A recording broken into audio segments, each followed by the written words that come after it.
चलो ठीक है बेटा, यहाँ पे हम लोग इसका इंट्रोडक्शन का पोर्शन देखेंगे और सबसे पहले कार्बोक्सिलिक एसिड में इंट्रोडक्शन हमें पता होना चाहिए। तो देख लो, सबसे पहले बात करते हैं इंट्रोडक्शन। बेटा इंट्रोडक्शन में जो पॉइंट्स हमें ध्यान रखने हैं उसको ध्यान से यहाँ पे हम लोग पढ़ेंगे। अगर इंट्रोडक्शन की बात करें हम, तो सबसे पहला पॉइंट हमें पता होना चाहिए जनरल फॉर्मूला।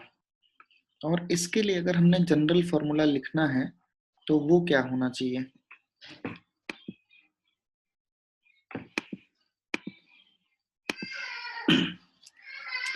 यहाँ पे देख लेते हैं, that is general formula.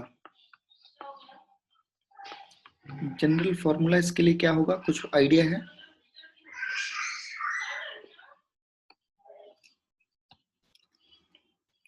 Kalyani कोई आइडिया है जनरल फॉर्मूला क्या होगा?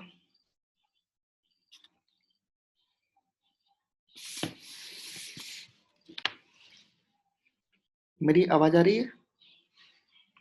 यस सर, अभी आगे। ठीक है, तो देखो इसका जनरल फॉर्मूला होता है CnH2n और यहाँ पे हमने लिख दिया O2। ठीक है, ये इसका जनरल यस। फॉर्मूला होगा एसिड के लिए। इसको हम लोग ऐसे भी लिख सकते थे, दैट इज यहाँ पे हम लिख सकते थे that is CH2 whole n, ऐसे भी लिख सकते थे और यहाँ पे O2 लिख सकते हैं हम लोग। ठीक है, अब देखो यहाँ पे जनरल फॉर्मूला पढ़ने से हमें क्या बेनिफिट मिलेगा। सबसे पहले कुछ एग्जांपल्स देखते हैं। जैसे हमने मान लो एक एग्जांपल लिख दिया C4H8 और यहाँ पे लिख दिया O2। तो देखो ये फॉर्मूला जो है, इससे कौन कौन से कंपाउंड्स बन सकते हैं। तो हमने लिख लिया CH3, CH2, फिर लिख लिया CH2 और लास्ट में हमने लिख दिया COOH। चेक कर लो जरा कितने हाइड्रोजन है। 3 2 5 2 7 1 8। यस सर, 8 है। ठीक है, और क्या कंपाउंड बन सकता है इससे? तो देखो यहाँ पे हम बना सकते हैं CH3, CH, देन यहाँ पे हमने एक CH3 लगा दिया, दैट इज CH3 और इसके साथ में हमने लिख दिया COOH, दैट इज ये भी इसी तरह का कंपाउंड हो जाएगा। और यस सर। यहाँ पे अगर आप ध्यान दोगे तो और कोई तीसरा कंपाउंड बन सकता है? नहीं बनेगा। ठीक है, इस फॉर्मूले से आपको बस मैंने यहाँ पे एक एग्जांपल देने के लिए आपको बताया कि इसका जो जनरल फॉर्मूला होगा, अगर आप ध्यान रखना चाहो तो ये ग्रुप कौन सा है? ये एल्किन का। एल्कीन होता है।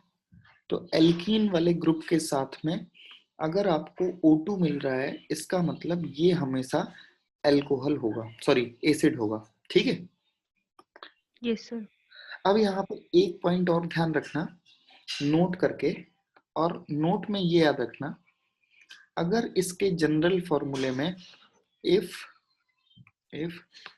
General formula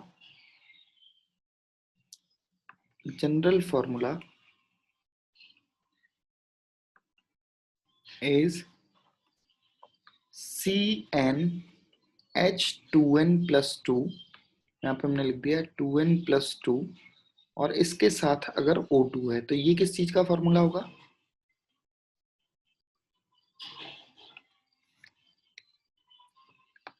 sir, then Easter. नहीं, एस्टर नहीं होगा। कंपाउंड विल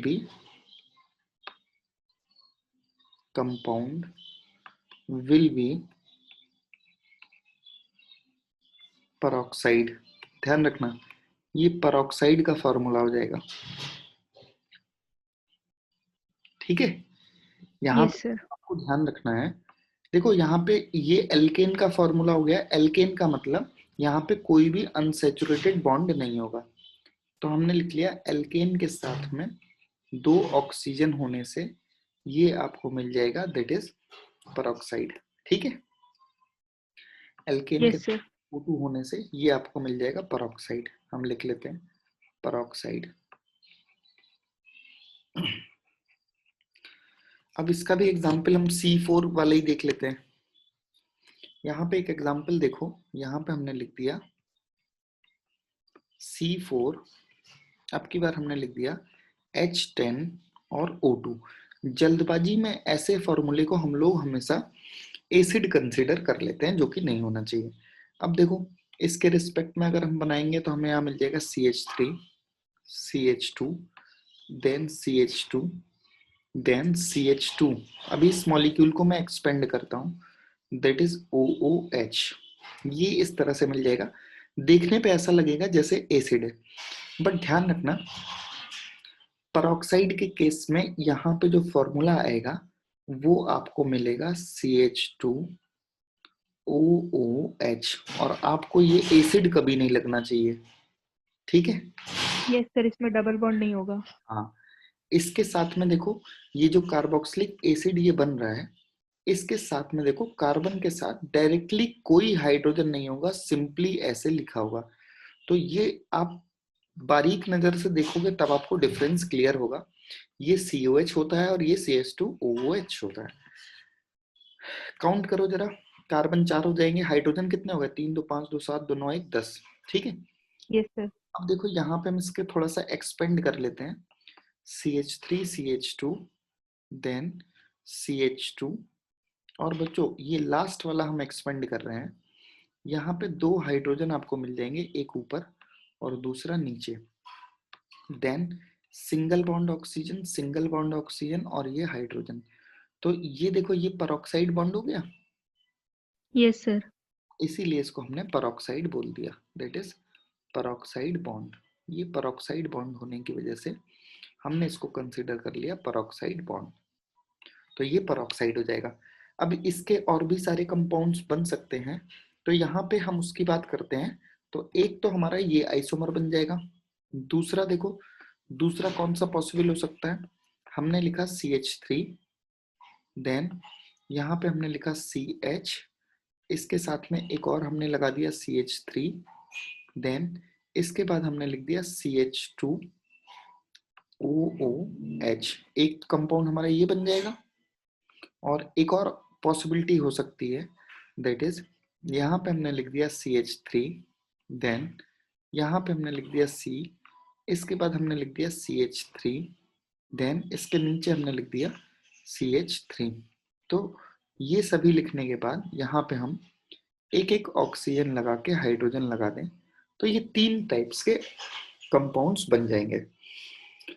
तो सबसे पहला पॉइंट आपको आइडेंटिफाई कैसे करना है, चाहे वो कार्बोक्सिलिक एसिड हो या एस्टर हो, दोनों का जनरल फॉर्मूला यही रहता है। ये जो फॉर्मूला है ये जनरल फॉर्मूला एस्टर का भी है और एसिड का भी है, दोनों का ही है, ठीक है। Yes sir.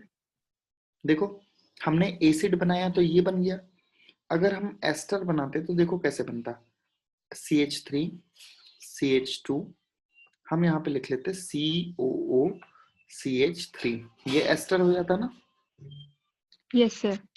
इसी तरह से अगर इस कंपाउंड को देखो, हमने लिख दिया CH3, देन इसके बाद हमने लिख दिया COOC2H5, ये भी एस्टर हो गया। Yes sir. तो ये एसिड और एस्टर का जनरल फॉर्मूला होता है CnH2nO2। इस पॉइंट को ध्यान रखना। अगर एल्कीन के फॉर्मूले में, दैट इज यहाँ पे ध्यान रखना है, एल्कीन के फॉर्मूले में O2 दैट इज एस्टर हो सकता है या एसिड हो सकता है। एल्केन के फॉर्मूले में O2 दैट इज ये हमेशा पेरोक्साइड होगा। तो हमने इंट्रोडक्शन के पोर्शन में ये चीजें देखी कि इसको कैसे हम आइडेंटिफाई कर पाएंगे कि ये एसिड होगा, एस्टर होगा, या फिर क्या होगा, या पेरोक्साइड होगा। तो सबसे पहले हमने इसको आइडेंटिफाई करना सीख लिया। देन अब यहाँ पे हम देखते हैं कि अगर हम एसिडिक या बेसिक हाइड्रोलिसिस कर दें तो इसके डेरिवेटिव कौन कौन से बन सकते हैं। अभी तक तो हमने जनरल फॉर्मूला देख लिया। जनरल फॉर्मूले में देखो यहाँ पे हम इसके डेरिवेटिव्स की भी बात कर लेते हैं, that is derivative of acid,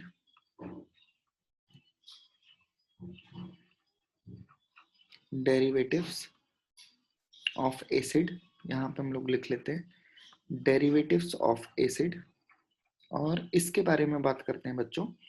तो यहाँ पे ये भी लिख लेते हैं, फॉर्म्ड बाई एसिडिक और basic hydrolysis, formed by acidic और बेसिक हाइड्रोलिसिस, एसिडिक और बेसिक हाइड्रोलिसिस।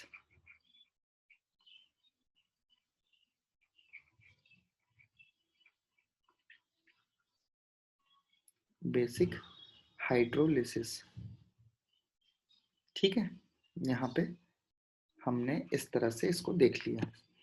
देन अब यहाँ पे देखो बच्चों, अगर हम इसकी बात करते हैं derivatives of acid formed by acidic और बेसिक हाइड्रोलिसिस, तो इस केस में हम लोग क्या करेंगे, यहाँ पे अब देखते हैं कि हाइड्रोलिसिस करने के बाद कौन कौन से कंपाउंड्स या इसके डेरिवेटिव्स बन सकते हैं।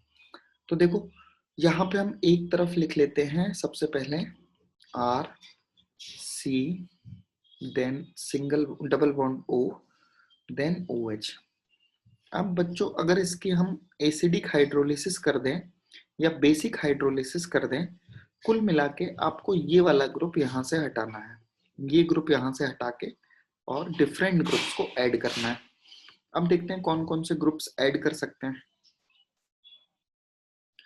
अगर इसकी रिएक्शन हमने किसी दूसरे एसिड के मॉलिक्यूल से कर दी, दैट इज RCOOH, तो ये जो बनेगा दैट इज एसिटिक एनहाइड्राइड बन जाएगा। इसका नाम हो जाएगा RCO,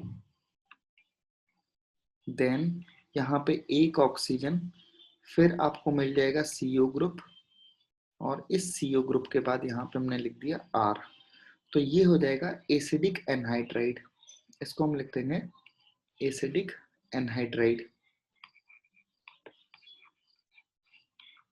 एनहाइड्राइड, एसिडिक एनहाइड्राइड, ठीक है। तो एक इसका डेरिवेटिव ये हो गया जब एसिड का मॉलिक्यूल अपने ही जैसे दूसरे मॉलिक्यूल के साथ रिएक्ट कर जाए। अब देखो दूसरा क्या बन सकता है, अगर यहाँ पे हम सपोज मान लो कि HX के साथ में रिएक्शन करते हैं, तो HX के साथ में रिएक्शन होगी तो ये बन जाएगा RCOX, दैट इज इसका नाम हो जाएगा एसाइल हैलाइड। इसको लिख देंगे एसाइल हैलाइड, यहाँ पे हमने लिख दिया एसाइल हैलाइड, और ये इसका दूसरा डेरिवेटिव हो जाएगा एसाइल हैलाइड। देन और हम देखते हैं क्या कर सकते हैं।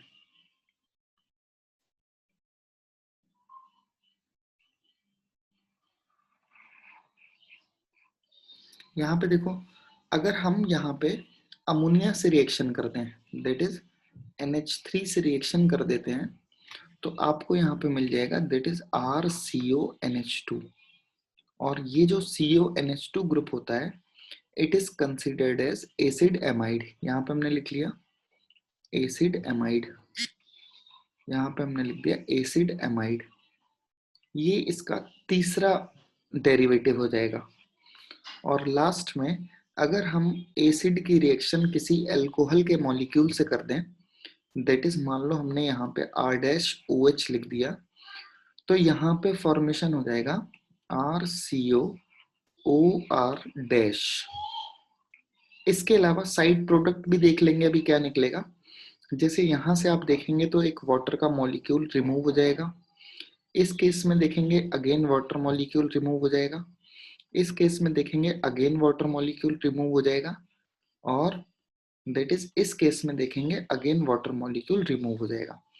तो कुल मिला के ये 4 डेरिवेटिव बनेंगे, जिसमें सबसे पहले हमने पढ़ा एसिड एनहाइड्राइड, दूसरे नंबर पे हमने पढ़ा एसिड हैलाइड, तीसरे नंबर पे एसिड एमाइड, और चौथे नंबर पे ester.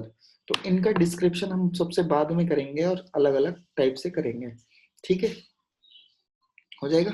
Yes sir, yes sir. अब देखो इसके क्लासिफिकेशन की बात करते हैं हम। क्लासिफिकेशन पढ़ना क्यों जरूरी है, वो हमें बताता है कि किस टाइप की रिएक्शंस पॉसिबल हो सकती हैं, ठीक है। तो यहाँ पे हम लिखते हैं नेक्स्ट हेडिंग, दैट इज ये हमारा तीसरा पॉइंट होगा, इसमें हम लोग लिखते हैं क्लासिफिकेशन। क्लासिफिकेशन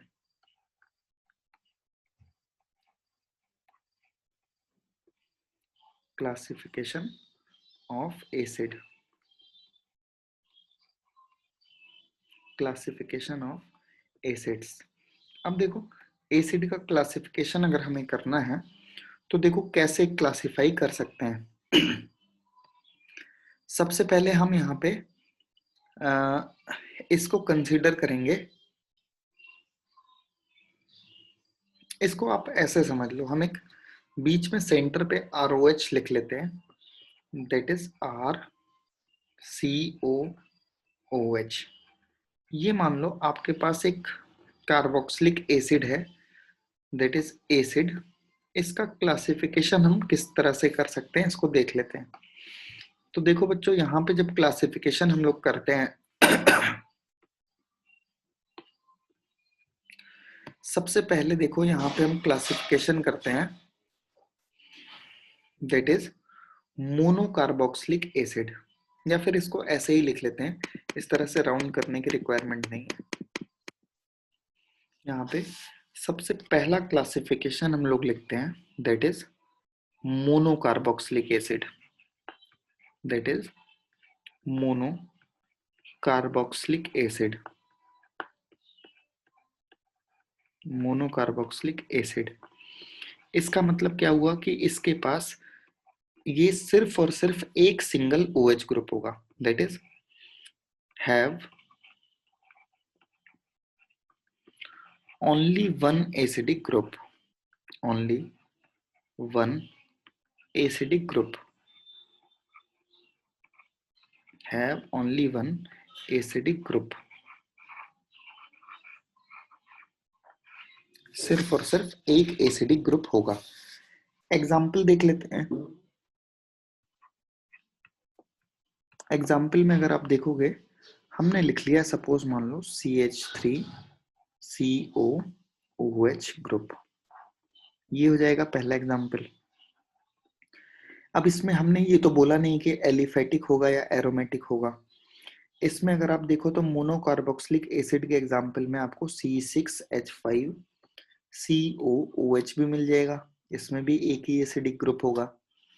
ठीक है, यस सर। तो ये पॉइंट आपको ध्यान रखना है।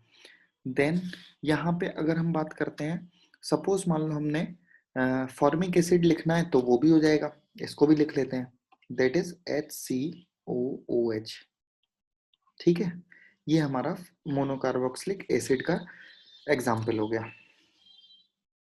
दूसरा हम लोग देखते हैं, that is di carboxylic acid. Di carboxylic acid को ध्यान रखना, दैट इज यहाँ पे हमने लिख लिया डाई कार्बोक्सिलिक एसिड।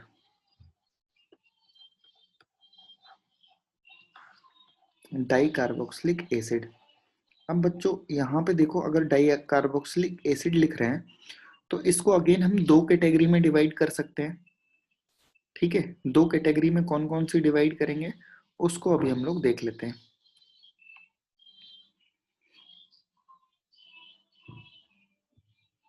देखो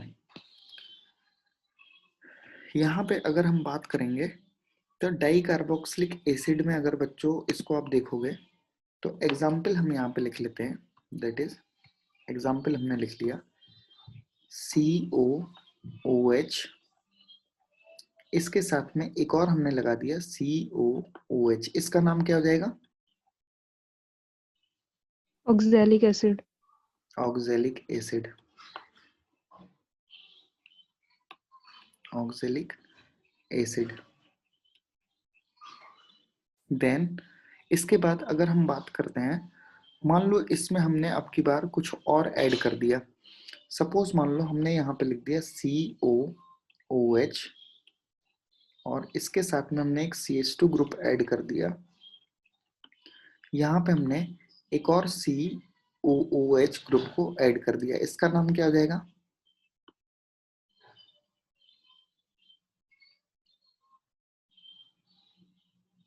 प्रोपेन 1,3 डाइओइक एसिड।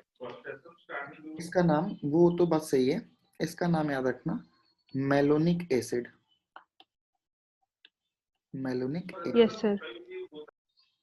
ठीक है, देन यहाँ पे हमने लिखा CH2 COOH। देन इसी के साथ में हमने ऐसे और लिख दिया CH2 COOH। इसका नाम क्या होगा? Succinic acid. बिल्कुल सही। इसका यूज हमने कहाँ पढ़ा था?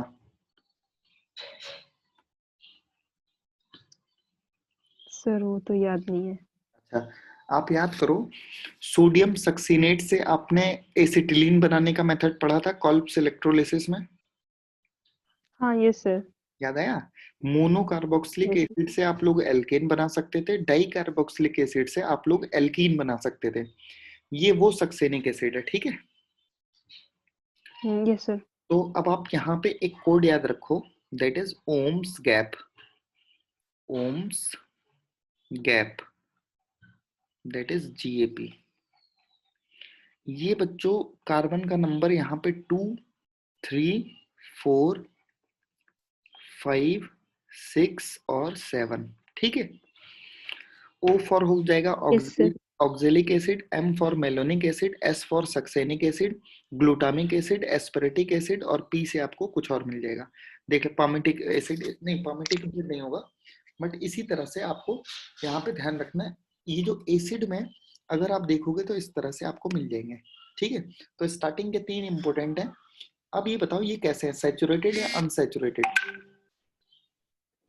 सर सारे सैचुरेटेड है। हाँ, सभी के सभी सैचुरेटेड, इनको बोल देंगे सैचुरेटेड एसिड। अब ये डाई कार्बोक्सिलिक एसिड की कैटेगरी में सैचुरेटेड एग्जाम्पल हमने लिख लिए, लेकिन ऐसा भी तो पॉसिबल हो सकता है कि कोई अनसैचुरेटेड मिल जाए। Yes sir. इसके केस में देखो, 2 कार्बन से अनसैचुरेटेड कोई नहीं मिलेगा, 3 कार्बन से अनसैचुरेटेड कोई नहीं मिलेगा, 4 कार्बन से अनसैचुरेटेड आपको मिल सकता है, that is CH sir COO। 3 से एक्रिलिक एसिड होगा ना?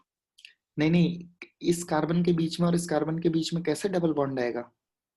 हाँ वैसे नहीं होगा। हाँ, तो जब इसके बीच में 2 कार्बन होंगे तभी डबल बॉन्ड आ पाएगा, जैसे कि यहाँ पे आ गया। ये हमने लिख लिया CH, इसको लिख लिया COOH, हो जाएगा। Yes sir. इसका नाम देखो क्या होगा?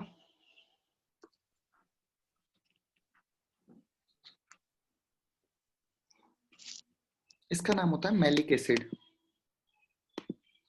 यस ठीक है, sir. Malic acid.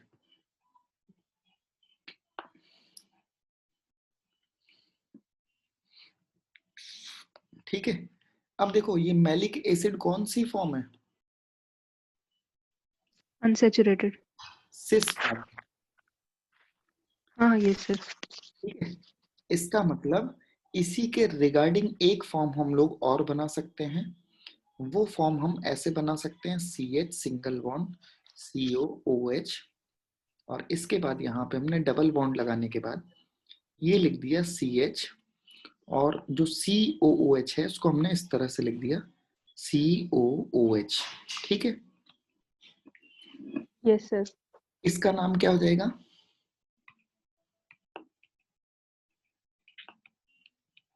Fumaric acid. ठीक है, यस सर। देखो दोनों का फॉर्मूला सेम है, बट फ्यूमेरिक एसिड जो होती है वो ट्रांसफॉर्म होती है, और मैलिक एसिड जो होता है वो सिस फॉर्म होता है। बच्चों ये जो एग्जाम्पल है, ये एग्जाम्पल ही यहाँ पे इम्पोर्टेंट है, और इसको हमें ध्यान रखना है, दैट इज अनसैचुरेटेड।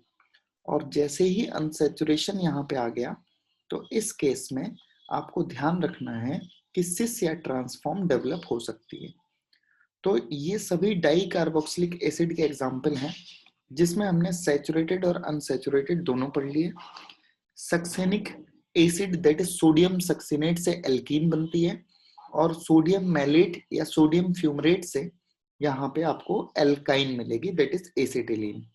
ठीक है, ये हमने यस सर। ये हमने क्लासिफिकेशन पढ़ा, monocarboxylic acid and di carboxylic acid का क्लासिफिकेशन। देन अब यहाँ पे बच्चों कुछ एसिड के अभी हम लोग नाम भी पढ़ेंगे, क्योंकि उन एसिड के नाम आपको याद रहने चाहिए। देन यहाँ पे हाइड्रोक्सी एसिड भी आपको मिल सकता है, दैट इज यहाँ पे क्लासिफिकेशन में अगर आप देखोगे तो हाइड्रोक्सी एसिड भी मिल सकता है, या फिर यहाँ पे पहले मेंशन कर लेते हैं, दैट इज तीसरा point, hydroxy acid,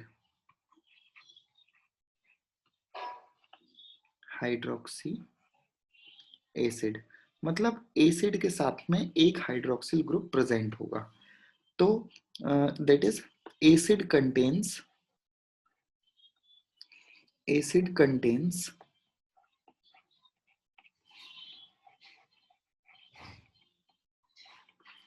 hydroxyl group, that is acid contains hydroxyl group। यहाँ पे आपको हाइड्रोक्सिल ग्रुप मिल जाएगा। जैसे इसके एग्जाम्पल में हम लिख लेते हैं लैक्टिक एसिड। लैक्टिक एसिड होगा कि नहीं होगा?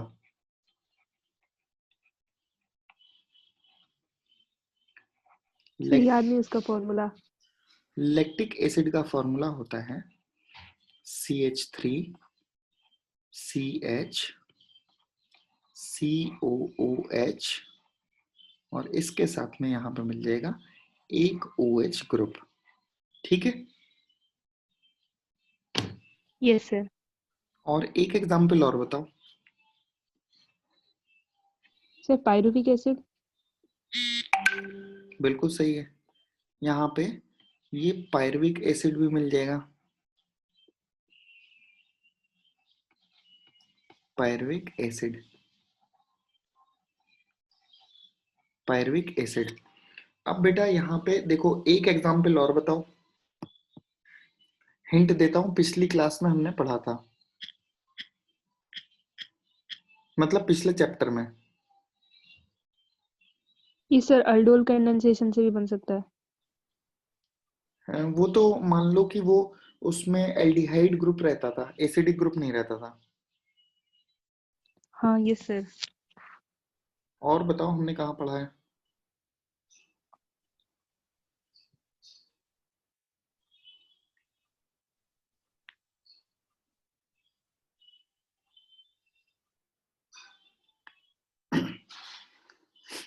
सर न्यूक्लियोफिलिक एडिशन में। न्यूक्लियोफिलिक एडिशन रिएक्शन में नहीं, हमने कहीं ऑक्सीडेशन रिएक्शन में पढ़ा है। ऑक्सीडेशन रिएक्शन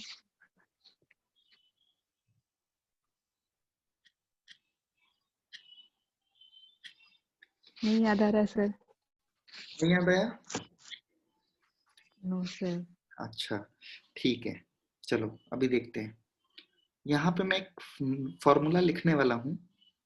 इससे पहले देखो ये पायरुविक एसिड है, इसका भी फॉर्मूला आप देख लो। तो पायरुविक एसिड का फॉर्मूला अगर आप देखोगे तो दैट इज CH3, यहाँ पे हमने लिख लिया CO, देन ये अगेन आ जाएगा CO और ये आ जाएगा OH। तो देखो ये पायरुविक एसिड का फॉर्मूला होता है, ठीक है। बट यहाँ पे यस ये सर। एसिडिक ग्रुप तो हो गया, यहाँ पे जब ये अल्फा हाइड्रोजन इधर शिफ्ट होगा, दैट इज ये अपनी इनोलिक फॉर्म में आएगा, दैट इज यहाँ पे हमने लिख दिया CH2 डबल बॉन्ड CH, नहीं यहाँ पे H नहीं आएगा, ये OH में कन्वर्ट हो जाएगा, ये जो रहेगा ये कार्बन के साथ में COOH इस फॉर्म में जब रहेगा तब ये हाइड्रोक्सी एसिड कंसीडर किया जाएगा, ठीक है। बट ये unsaturated yes sir. Hydroxy acid हो जाएगा। तो मैंने इसके स्ट्रक्चर को इसलिए लिखा कि आप इसको ध्यान रखना। नेक्स्ट देखो, अब आपको याद आ जाना चाहिए, मैं यहाँ पे बनाने वाला हूँ CH COOH, देन यहाँ पे हमने लिखा CH COOH, देन यहाँ पे हमने एक OH ग्रुप लगा दिया और एक OH ग्रुप यहाँ पे लगा दिया। ये भी तो हाइड्रोक्सी एसिड होगा। Yes sir. कुछ याद आया?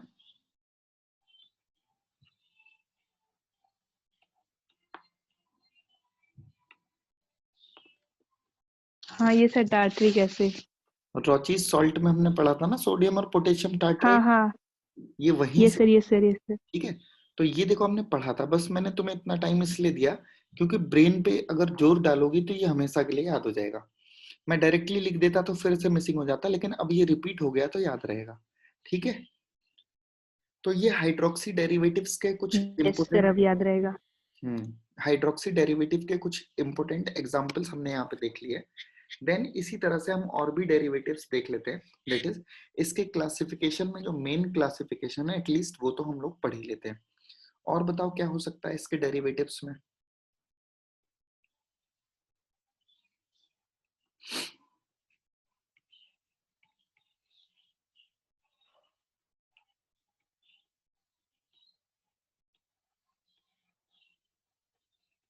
इसके डेरिवेटिव्स में अमीनो एसिड्स मिलेंगी?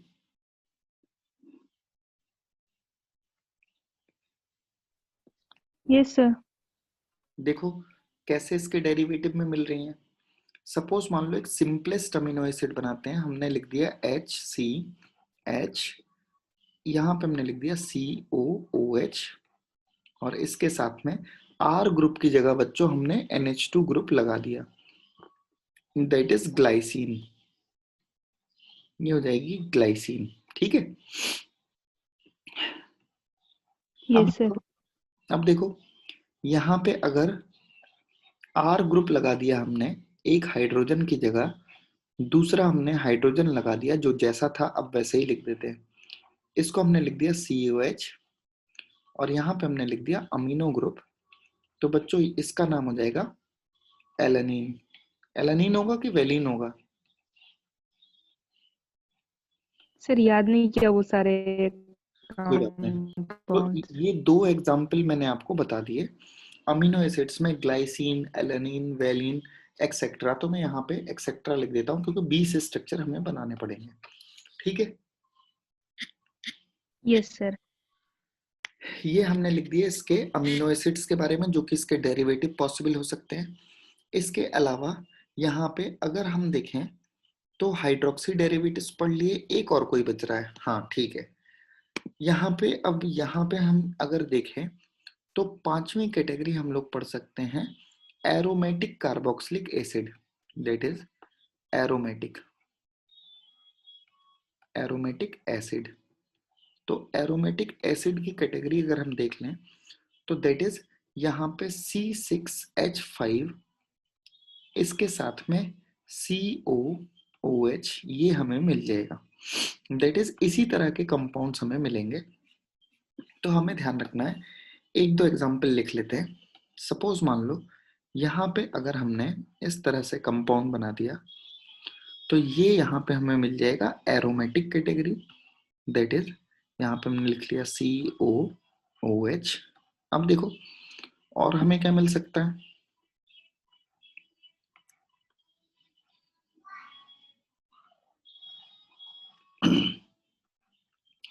ये COH ग्रुप बच्चों ऑर्थो पैरा डायरेक्टिंग ना होकर के मेटा डायरेक्टिंग होता है, इसीलिए इसकी मेटा पोजीशन पे हमें NO2 ग्रुप मिल जाएगा, इसकी मेटा पोजीशन पे हमें हेलोजन मिल जाएगा।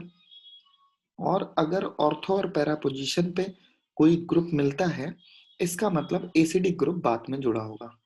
तो यहाँ पे हम लोग लिख लेते हैं COOH, और इसके साथ हमने यहाँ पे एक हेलोजन कनेक्ट कर दिया।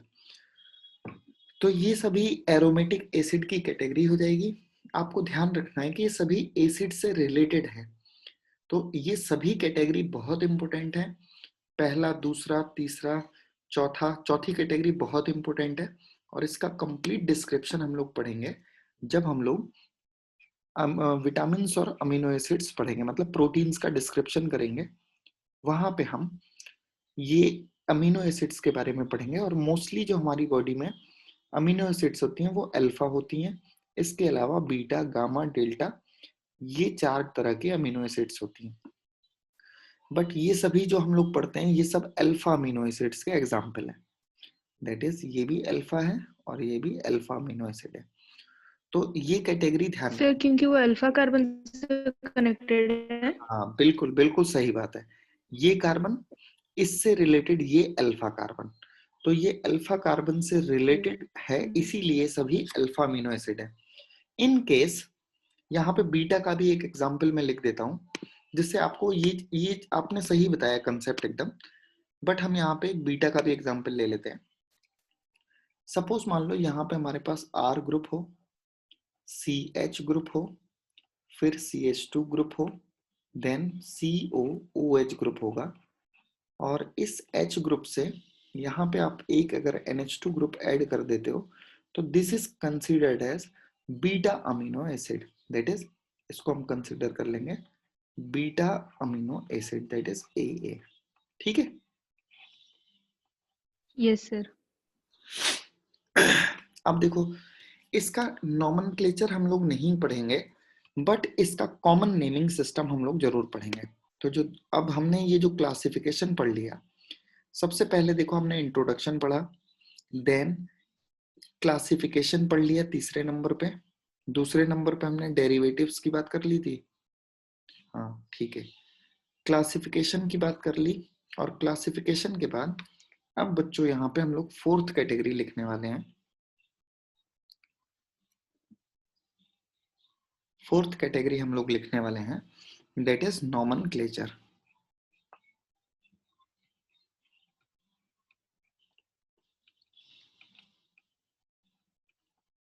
नॉमेनक्लेचर इसको हम लोग कल से पढ़ते हैं। कुछ इंपोर्टेंट नाम हमें यहाँ पे याद रखने हैं। एक्चुअली दोनों बच्चे हैं नहीं, इसीलिए आज हम लोग यहीं तक पढ़ते हैं, ठीक है। वो पता नहीं वीडियो देखेंगे भी कि पूरी देखेंगे कि नहीं देखेंगे, ठीक है।